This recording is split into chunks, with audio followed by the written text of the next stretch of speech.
ನಮಸ್ತೆ ಎಜೆ ನ್ಯೂಸ್ಗೆ ಸ್ವಾಗತ. ಚಿಕ್ಕನಾಯಕನಹಳ್ಳಿ ತುಮಕೂರು ಅಮಾನಿಕೆರೆ ಆವರಣದಲ್ಲಿ ಇರುವ ಐತಿಹಾಸಿಕ ಗಾಜಿನ ಮನೆಯಲ್ಲಿ ಡಾಕ್ಟರ್ ಜಿ ಪರಮೇಶ್ವರ್ ಅವರು, ಗೃಹ ಸಚಿವರು ಇವರ ಅಧ್ಯಕ್ಷತೆಯಲ್ಲಿ ಕರ್ನಾಟಕ ರಾಜ್ಯ ಗ್ಯಾರಂಟಿ ಯೋಜನಾ ಪ್ರಾಧಿಕಾರದ ಅಧ್ಯಕ್ಷರು ಆದ ಎಚ್ಎಂ ರೇವಣ್ಣ ಅವರ ಮಾರ್ಗದರ್ಶನದಲ್ಲಿ ನಡೆಯಲಿರುವ ತುಮಕೂರು ಜಿಲ್ಲಾ ಪಂಚಾಯತ್ ಗ್ಯಾರಂಟಿ ಯೋಜನಾ ಪ್ರಾಧಿಕಾರ ಅಧ್ಯಕ್ಷರು ಆದ ಚಂದ್ರಶೇಖರ ಗೌಡ ನೇತೃತ್ವದಲ್ಲಿ ಏರ್ಪಾಡು ಮಾಡಿರುವ ಜಿಲ್ಲಾ ಮಟ್ಟದ ಕಾರ್ಯಾಗಾರಕ್ಕೆ ಕರ್ನಾಟಕ ಸರ್ಕಾರದ ಚಿಕ್ಕನಾಯಕನಹಳ್ಳಿ ತಾಲೂಕು ಗ್ಯಾರಂಟಿ ಯೋಜನಾ ಅನುಷ್ಠಾನ ಸಮಿತಿ ಅಧ್ಯಕ್ಷರು ಆದ ಸಿಡಿ ಚಂದ್ರಶೇಖರ್ ನೇತೃತ್ವದಲ್ಲಿ ನೂರಾರು ಪಂಚಾಯತ್ ಗ್ಯಾರಂಟಿ ಯೋಜನಾ ಫಲಾನುಭವಿಗಳು ಭಾಗವಹಿಸಲು ಬಸ್ಸುಗಳಲ್ಲಿ ತೆರಳಿದ್ರು. ಈ ದಿವಸ ತುಮಕೂರು ಜಿಲ್ಲೆ ಒಂದು ಏನು ಗ್ಯಾರಂಟಿ ಯೋಜನೆಗಳ ಕಾರ್ಯಾಗಾರ ಇದೆ. ಇವತ್ತು ಈ ಒಂದು ಕಾರ್ಯಕ್ರಮದ ಉದ್ಘಾಟನೆಯನ್ನ ನಮ್ಮ ಜಿಲ್ಲಾ ಉಸ್ತುವಾರಿ ಸಚಿವರಾದಂತಹ ಸನ್ಮಾನ್ಯ ಗೃಹ ಸಚಿವರಾದಂತಹ ಡಾಕ್ಟರ್ ಜಿ ಪರಮೇಶ್ವರ್ ಅವರು ನೆರವೇರಿಸಿಕೊಡಲಿದ್ದಾರೆ. ಹಾಗೆ ಈ ಒಂದು ಗ್ಯಾರಂಟಿ ಪ್ರಾಧಿಕಾರದ ರಾಜ್ಯಾಧ್ಯಕ್ಷರಾದಂಥ ಎಚ್ಎಂ ರೇವಣ್ಣನವರು ಕೂಡ ಈ ಕಾರ್ಯಕ್ರಮದಲ್ಲಿ ಭಾಗವಹಿಸಿದ್ದಾರೆ. ಈ ಕಾರ್ಯಕ್ರಮ ನಮ್ಮ ಏನು ಗಾಜಿನ ಮನೆ ಇದೆ ತುಮಕೂರು ಅಮಾನಿಕೆರೆ ಇಲ್ಲಿ ನಡೀತಾ ಇದೆ. ಇದರ ಉದ್ದೇಶ ಇಷ್ಟೇ, ಇವತ್ತು ನಮ್ಮ ಕಾಂಗ್ರೆಸ್ ಪಕ್ಷ ಏನು ಚುನಾವಣೆಗೆ ಮುನ್ನ 5 ಪಂಚ ಗ್ಯಾರಂಟಿ ಯೋಜನೆಯನ್ನು ಜನರಿಗೆ ನೀಡುತ್ತೀನಿ ಅಂತ ವಾಗ್ದಾನ ಮಾಡಿತ್ತು. ಅದರಂತೆ 5 ಯೋಜನೆಗಳನ್ನು ನೀಡಿದೆ ಈ ರಾಜ್ಯದ ಜನತೆಗೆ. ಅದೇ ರೀತಿ ನಮ್ಮ ಜಿಲ್ಲೆಯ ಲಕ್ಷಾಂತರ ಕೋಟ್ಯಾಂತರ ಜನಕ್ಕೆ ಈ ಪ್ರಯೋಜನ ಆಗ್ತಾ ಇದೆ. ಅದೇ ರೀತಿ ಚಿಕ್ಕನಾಯಕನಹಳ್ಳಿಯಲ್ಲಿ 54,000 ಕುಟುಂಬಗಳಿಗೆ ಗೃಹಲಕ್ಷ್ಮಿ ಯೋಜನೆಯಡಿ ಸುಮಾರು 260 ಕೋಟಿ ರೂಪಾಯಿಗಳು ನೇರವಾಗಿ ಡಿಬಿಟಿ ಮೂಲಕ ಬಂದಿದೆ.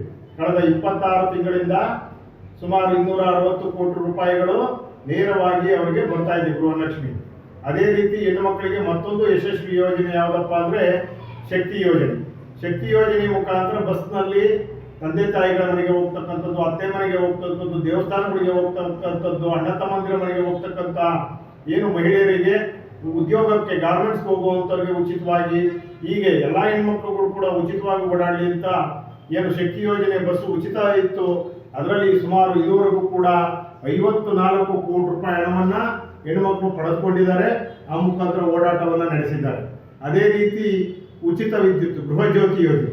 ಈ ಗೃಹ ಜ್ಯೋತಿ ಯೋಜನೆಯಲ್ಲಿ 54,000 ಕುಟುಂಬಗಳು 200 ಯೂನಿಟ್ವರೆಗೆ ಉಚಿತವಾಗಿ ಕರೆಂಟನ್ನು ಪಡಿತಾ ಇದ್ದಾವೆ. ಇವ್ರಿಗೂ ಕೂಡ 54 ಕೋಟಿ ಹಣವನ್ನು ಸರ್ಕಾರ ಕೆಇಬಿಗೆ ಕಟ್ತಾ ಇದೆ.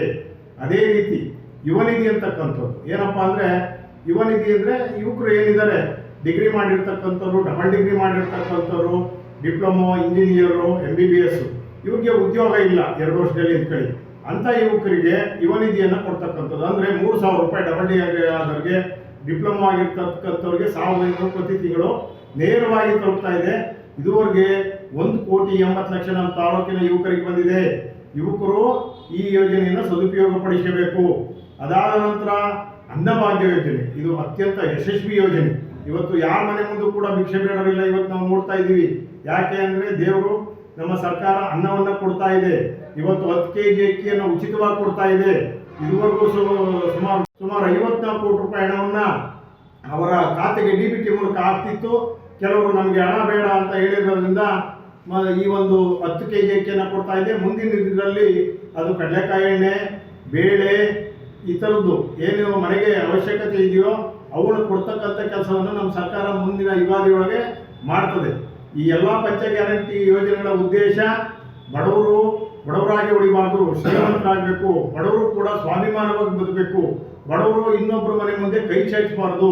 ಇಲ್ಲಿ ಏನು ಡಾಕ್ಟರ್ ಅಂಬೇಡ್ಕರ್ ಅವರ ಚಿಂತನೆ ಇದೆ, ಸರ್ವರಿಗೂ ಸಮಬಾಳು, ಸರ್ವರಿಗೂ ಸಮಬಾಳು.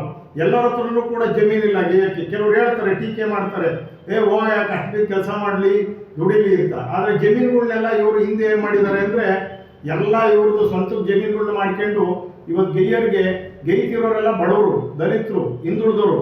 ಇವ್ರಿಗೆ ಗೇಯಕ್ಕೆ ಸ್ವಂತಕ್ಕೆ ಜಮೀನಿಲ್ಲ. ಇವ್ರು ಕೂಲಿ ಮಾಡ್ಕೊಂಡೇ ಇರ್ಬೇಕಾ? ಇಲ್ವ ಇವ್ರ ಮಕ್ಕಳು ಓದಬಾರ್ದಾ? ಈ ಕಾರಣಕ್ಕೋಸ್ಕರ ಈ ಪಂಚ ಗ್ಯಾರಂಟಿ ಯೋಜನೆಗಳು ವಿಶ್ವ ಮಟ್ಟದಲ್ಲಿ ಹೆಸರನ್ನು ಮಾಡಿದೆ.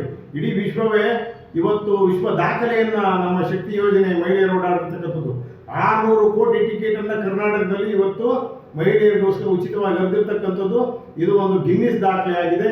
ಅದೇ ರೀತಿ ಗೃಹಲಕ್ಷ್ಮಿ ಅನ್ನಭಾಗ್ಯ ಯೋಜನೆ ಕೂಡ ಹಿಂದೆ ಹೇಳ್ತಿದ್ರು ಬಸವಣ್ಣವರು, ಕಾಯಕ ಮತ್ತು ದಾಸೋಹ ಅಂತ.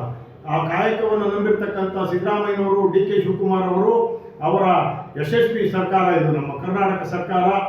ಈ ಸಂದರ್ಭದಲ್ಲಿ ಉಪಾಧ್ಯಕ್ಷರು ಆದ ಪಾಂಡುರಂಗಯ್ಯ, ಸದಸ್ಯರುಗಳು ಆದ ಚೌಳಕಟ್ಟೆ ನಟರಾಜ್, ಗೋಡೆಕೆರೆ ಓಂಕಾರ ಮೂರ್ತಿ, ರಾಮಘಟ್ಟ ಚಿಕ್ಕತಿಮ್ಮಯ್ಯ, ಅಣೆಪಾಳ್ಯ ಚಂದ್ರಯ್ಯ ಸೇರಿ ಭೂ ನ್ಯಾಯ ಮಂಡಳಿ ಸದಸ್ಯರ ಆದ ಅಗಸರಹಳ್ಳಿ ನರಸಿಂಹಮೂರ್ತಿ, ಆರೋಗ್ಯ ರಕ್ಷಾ ಸಮಿತಿ ಸದಸ್ಯರು ಆದ ಮೊಹಮ್ಮದ್ ಜಾಕೀರ್, ಮಂಜುನಾಥ್, ಬರಸಿಡ್ಲಹಳ್ಳಿ, ಹೇಮರಾಜು, ಪ್ರಸನ್ನಕುಮಾರ್ ಸೇರಿ ನೂರಾರು ಮಹಿಳೆಯರು ತೆರಳಿದ್ರು. HS Jafarulla, Chikkanayakanahalli, AG news.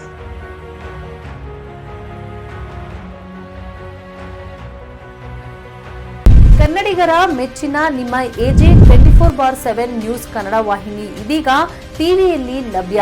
ಒಂದು ವೇಳೆ ನೋಟಿಸ್ ಕೊಟ್ಟಿದ್ರೆ ವಾಪಸ್ ತಗೋತೀವಿ. ಇವತ್ತು ವಕ್ಫ್ ಪ್ರಾಪರ್ಟಿ ಅಂತೇಳಿ ಬರ್ತದೆ ಅಂತ ಹೇಳಿದ್ರೆ ರೈತರು ಬೀದಿಗೆ ಬಂದು ಏನ್ ಮಾಡ್ಬೇಕಾಗತ್ತೆ? ಯಾರು ವೋಟ್ ಹಾಕಿಲ್ಲ ಅಂದ್ರೆ ಗ್ಯಾರಂಟಿನೆಲ್ಲ ಸ್ಟಾಪ್ ಮಾಡ್ಬಿಡ್ತೀವಿ.